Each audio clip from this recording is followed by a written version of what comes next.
Hello YouTube, I'm Bub and you're watching Bub's Comics, where we talk about comics, comic related stuff, and other forms of outdated media. Today we're going to be talking about the Memphis Comic Expo that I went to almost 2 weeks ago now, so hot off the presses. I'm sure there's a couple other videos out there of other people who went, but that's what we're talking about today. So sit back, relax, and let's talk comics.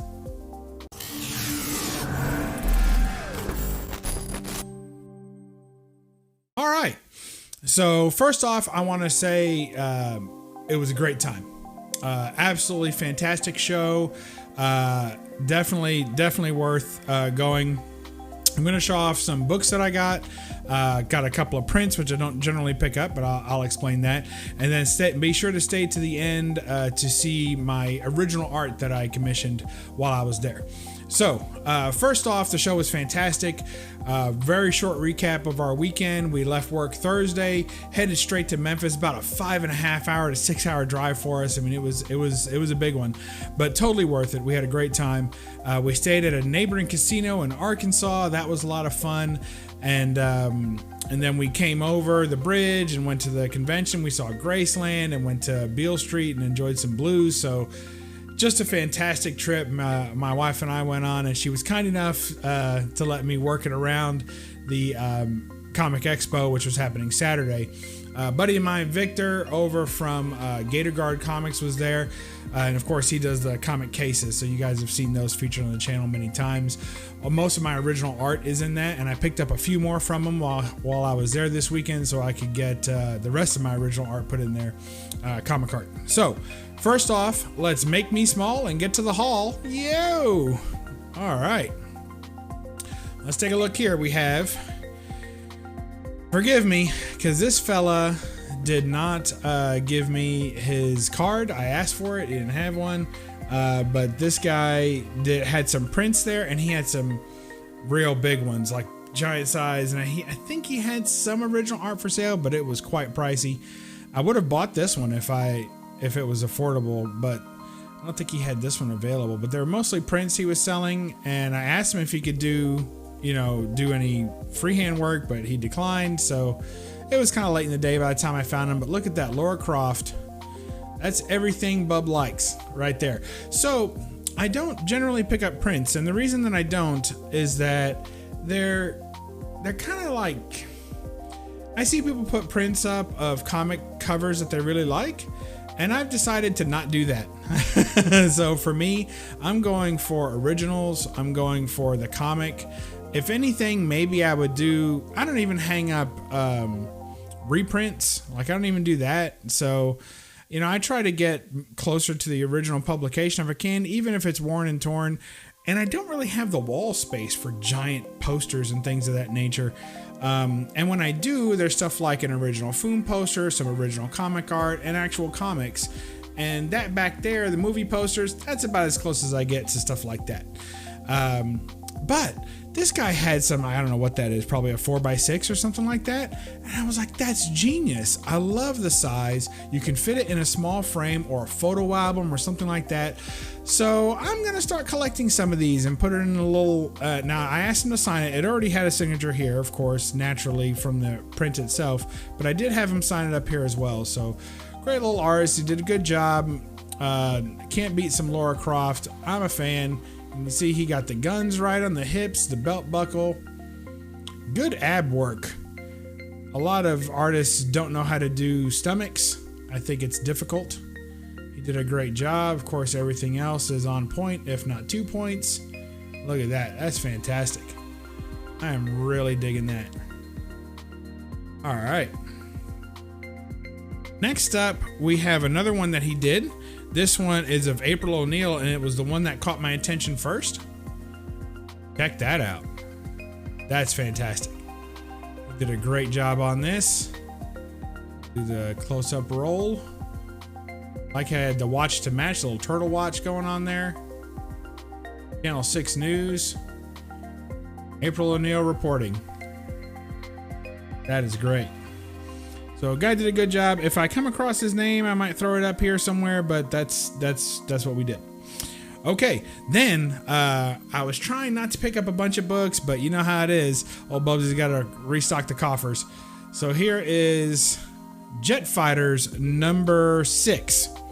And I don't generally pick up a lot of war books, but I do have a thing for planes. I like the plane books, so we picked this up. Golden Age. Good stuff there. Excited to have that. And then this one fella had a little box of comics. Now, I'm guilty of this, so I won't make some big declaration about what you should do and what you shouldn't do at conventions. But I can tell you this. Generally, when I'm at a booth and I see a bunch of toys or collectibles of other types, and then there's like a single box of comics at that table, I usually don't fool with it, because it's usually some 90s stuff that I may not be into, or some really cheap, like truly dollar books that aren't even really worth $1 kind of thing. So I often don't engage in those small boxes. Now I'll look through the rest of the stuff they have on the table if there's some vintage toys or something I'm into, but a lot of times I just leave that box of comics alone. But this was already like the 4th time we had gone through, so I was like, I'll look in this guy's box. And look what I pull out. But this X-Men number 41. And he had a couple of other kind of quasi, I don't call them keys, but a couple of Silver Age books. And I couldn't leave this one behind. He didn't have any of his books priced, which is another thing I don't care for.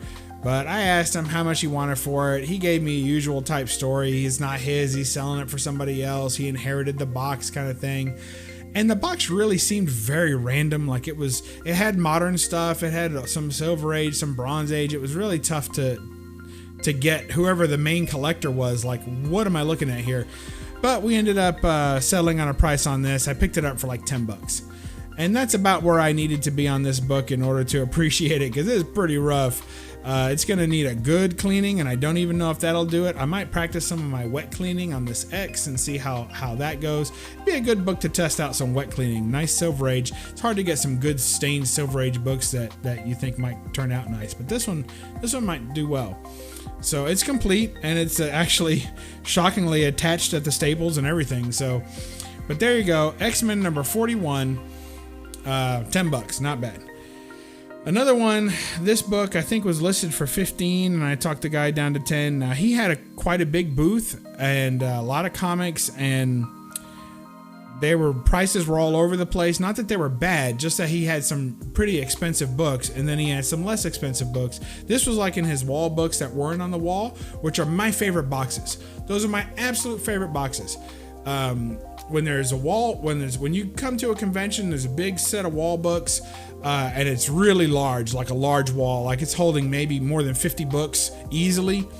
Then I usually look around, and there's always a box that doesn't have like $1, $5, $3, nothing like that labeled on it. And they're usually priced as marked, and I'll go through those books first, because usually there's either the same book on the wall, and then there's a lower grade copy of it, or a less desirable or lower priced copy of it.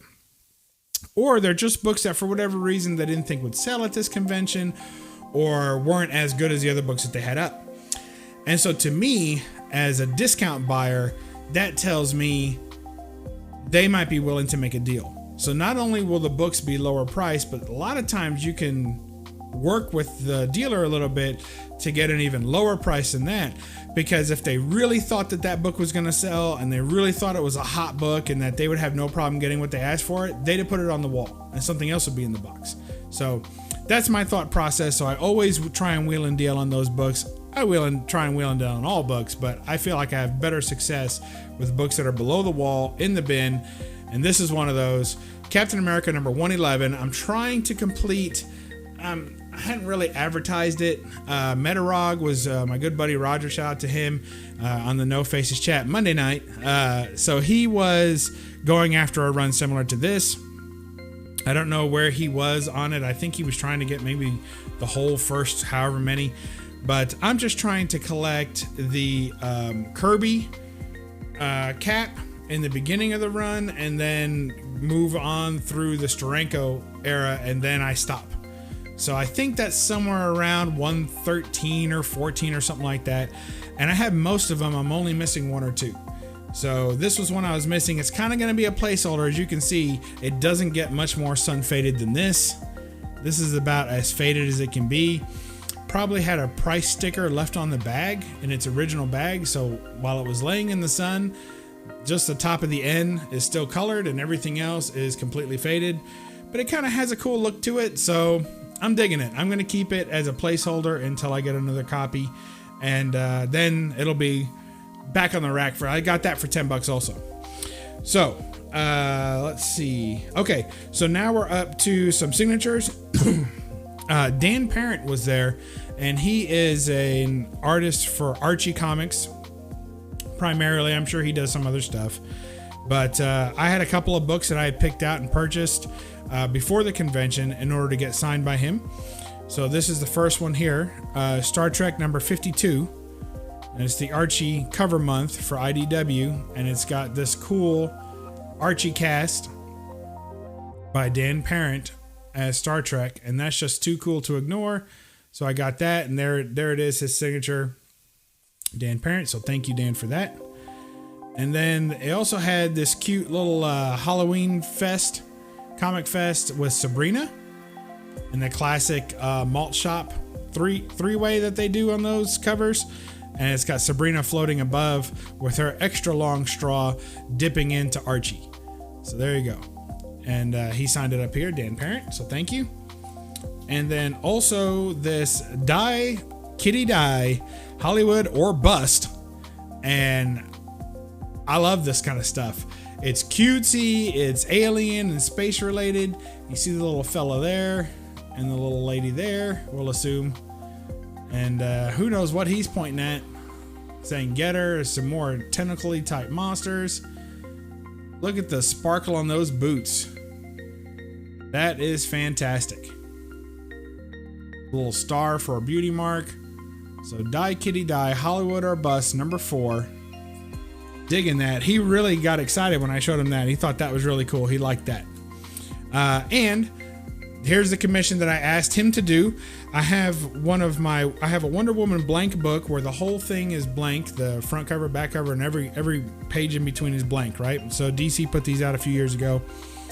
And my hope was to get, every time I go to a convention, to pick one artist to add to the book. But I wanted to get the cover first, and I wanted the cover to be by an artist that was just a little bit higher up the chain. That way, when other artists, I want them to be intimidated. I want them to, when they look at the book, they go, oh, you sure you want my art in this book? And I say, yes, because you're that good, and see what they do. So I want the best out of each artist. And so I thought this was a good way to start. Here is Wonder Woman 1 blank with a Dan Parent original art sketch. I asked for full body, paid for full body, got full body. Look at that. I love it. He did a fantastic job. Thank you, Dan Parent, for this. Thanks to Gator Card, who actually donated this case to the effort. We appreciate them. Back is still blank. So I'm digging it. I mean, this is what it's all about. So I haven't decided if I'm going to take this completely off, the cover off when I hand it to the next person, or like I feel like I need to secure it somehow and keep it clean. Maybe I should have got the cover done last. I don't know. You guys tell me. But you can tell me in the comments below if I made the right choice. But I wanted to get a nice striking cover on there, and then I'm going to leave it in a bag and board and just hope that people treat it well and hand it to people as I go along and ask them to add to the interior pages. So there you go. Wonder Woman number 1 blank. Thank you, Dan Parent, for this original art. This is going to go up on the wall, as many of them do, until the next convention, and then I'll get another artist to add something to the interior. That's it. That's my haul. I hope y'all enjoyed that, and we'll catch you next time at BUB'S Comics. Remember to read a comic and don't apologize for the glare. Bye-bye.